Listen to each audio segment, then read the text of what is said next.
The Athene Real Talk Podcast explores controversial ideas to stimulate debate and active thinking. These ideas do not always reflect Athene's personal views.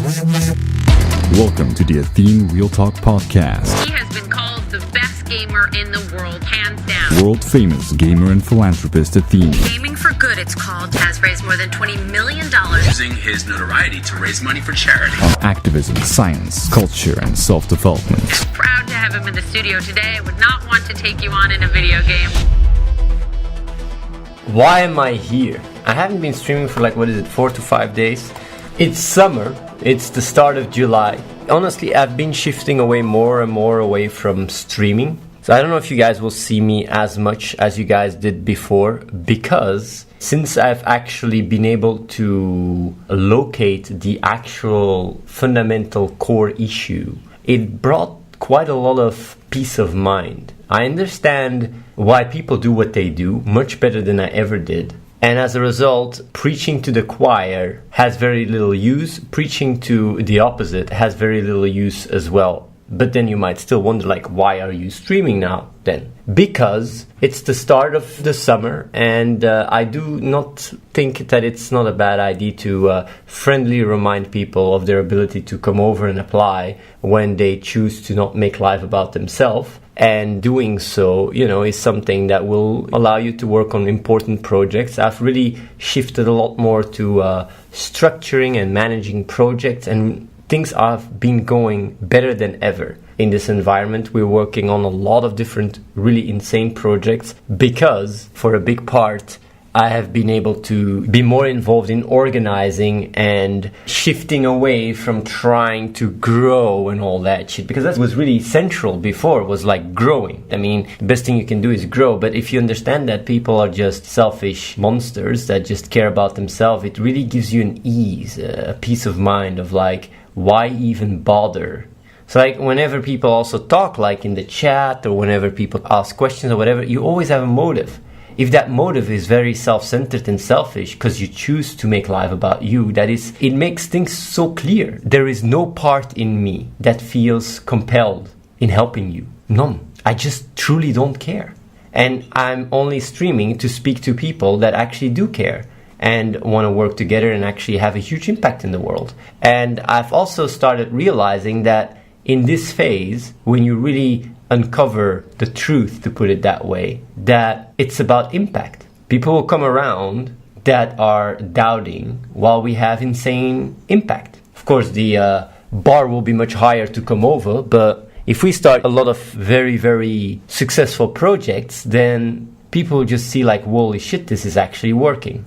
I haven't felt so good in my life, I think. After all this selfishness, maybe there's parts in my life when I was younger where I felt even more at peace when I was really a kid. I don't know. But for now, since the past, I would say 20 years, my journey in trying to figure out what the problem is with the world, I always had dissonance. I always felt like it was my fault, because that's what I always try to do. I always try to integrate the problems in my environment, because the environment is part of me, but also because my understanding of it is what lacks. So the problem is in me. By always trying to find the problem in myself, I also hold the key to the solution, right? That's why I like to think, how do I change the world? But now that I understand that people hold the key themselves and they know it, so I don't even have to help them to find it.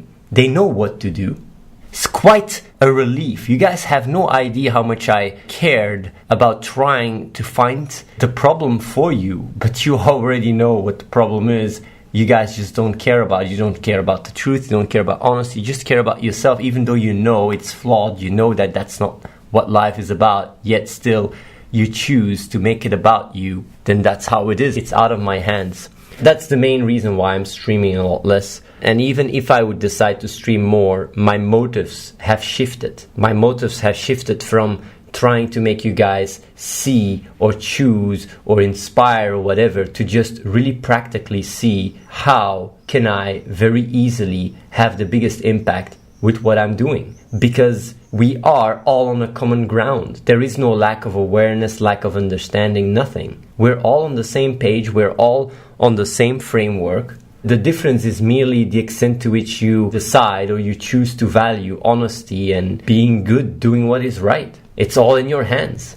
I wanted to say something about that though, because I've been thinking about this valuing stuff, because that's something I really think about a lot. Like when you grow up, of course, based on your condition, you will be able to shift more one way or the other, right? But as you grow up, you truly get indoctrinated in any possible way to value experience. But that's not even an excuse, because I understand if you are an animal, or if you're a child, or you're primitive, you don't have the ability to reason, you don't have the ability to actually question from your own framework what is right or wrong. I understand then that you're just basically a moldable entity. You can constantly be reshaped based on how you grew up. But as you become older and you become an adult, and that's also why people see the innocence in children but not in adults, because we all deep inside know that we choose to live the life we live. We have more control. Then things shift. You have the choice to reevaluate your beliefs, to reevaluate your indoctrination. You have the choice to do so. And the only thing that's holding you back is just a list of excuses. It's just some ideas or thoughts you try to hold on to, but you know that it's bullshit.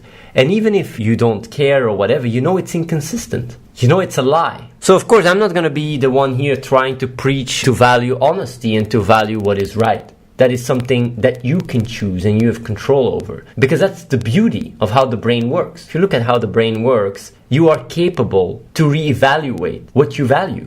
If you are valuing playing games, you truly have the ability to change that value. And that happens very often in life. Actually, we do it all the time, reevaluating certain things when an experience tells us, this is not so good for us. But we have the ability to go about this process in a more active way. And that is something that is in all your hands. Definitely in the people that watch the Real Talk. Of course, people that, are outside this influence and are more new to all these insights, it's a bit different for them. They gotta get more familiar with the insights. But for you guys don't have an excuse at all.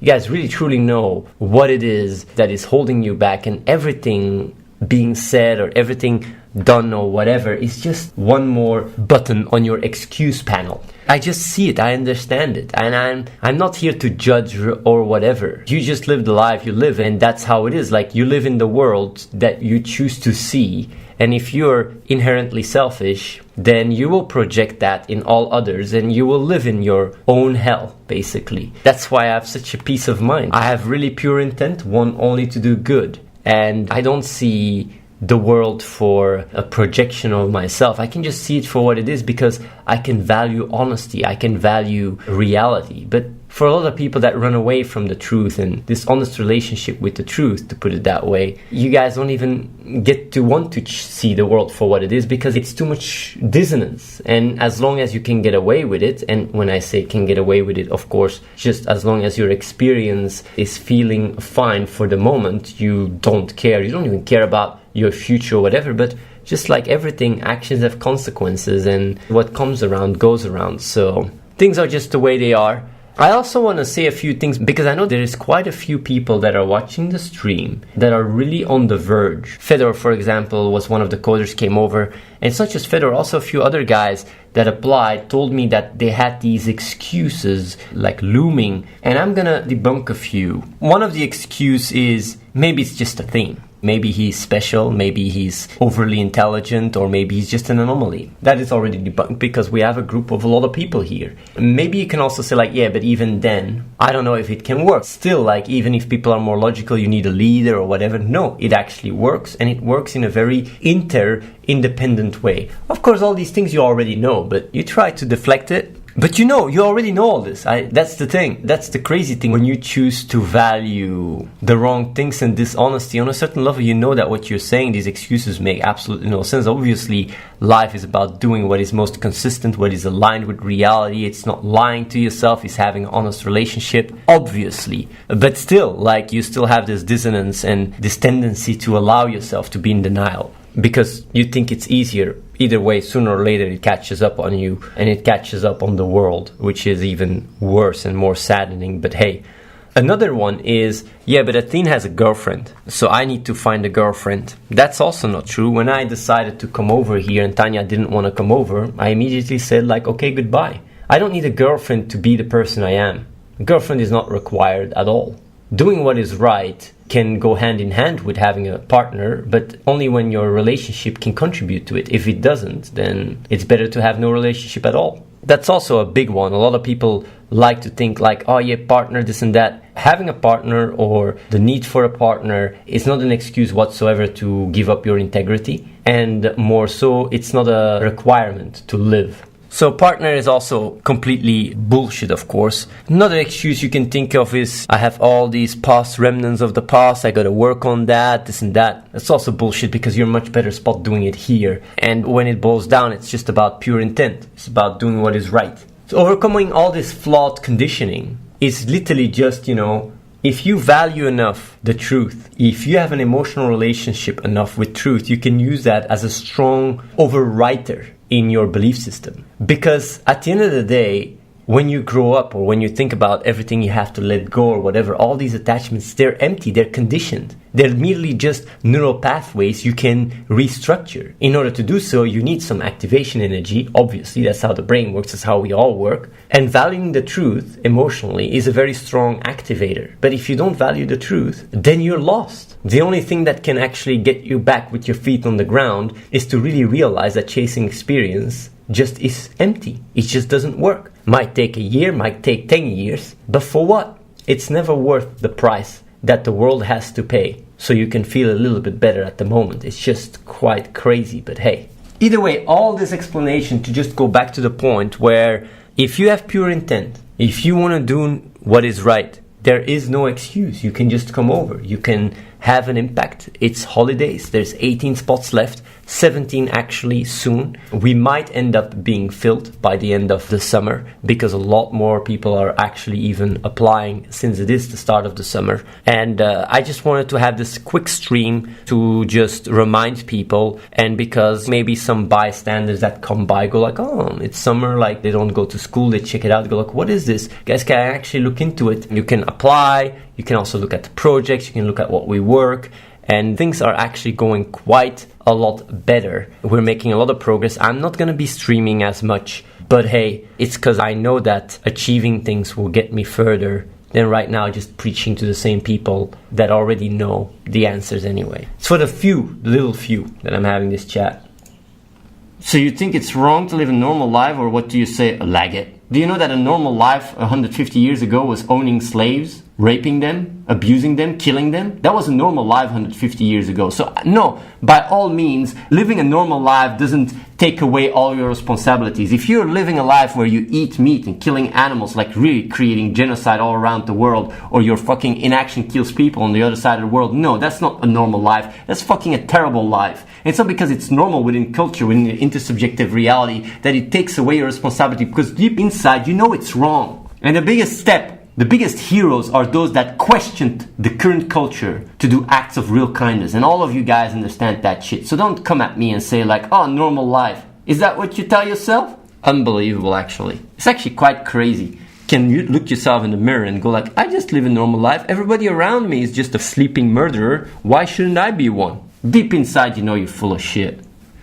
How do you look at friends, family, and things that make me happy? Is it just selfish to think about these? I don't think so much about it.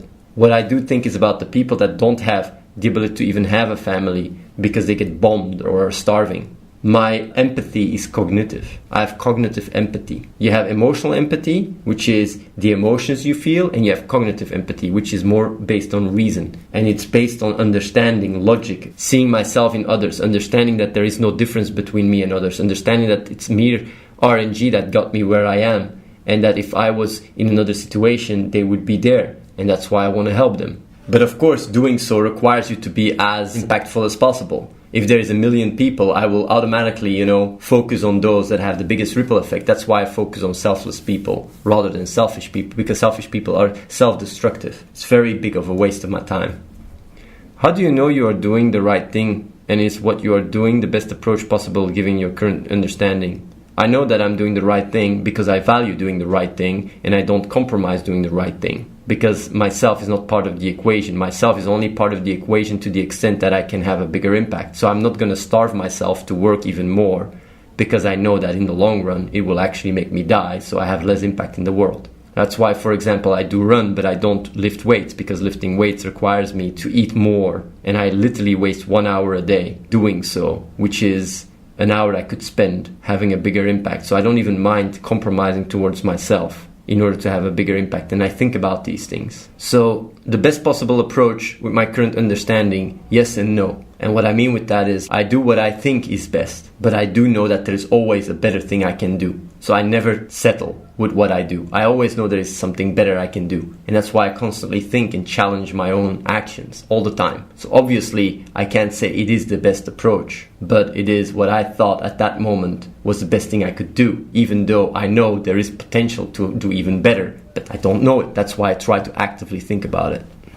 Athene, how can people be so smart? No one is smarter than you. That's bullshit, bro. If I'm really smarter than you, right? If you want to give all the intellectual authority to me, okay, listen to me. You're full of shit. You're making excuses. You're looking down upon you because it's easier. It's easier to think you're a sucker than having to own up the consequences of your actions being responsible. It's much easier. So don't come at me and say like, oh, you're smarter. You guys can all achieve greatness. But of course, if you sit on your shitty lazy ass because you choose to make life about yourself, then you fucking deserve everything that comes at you.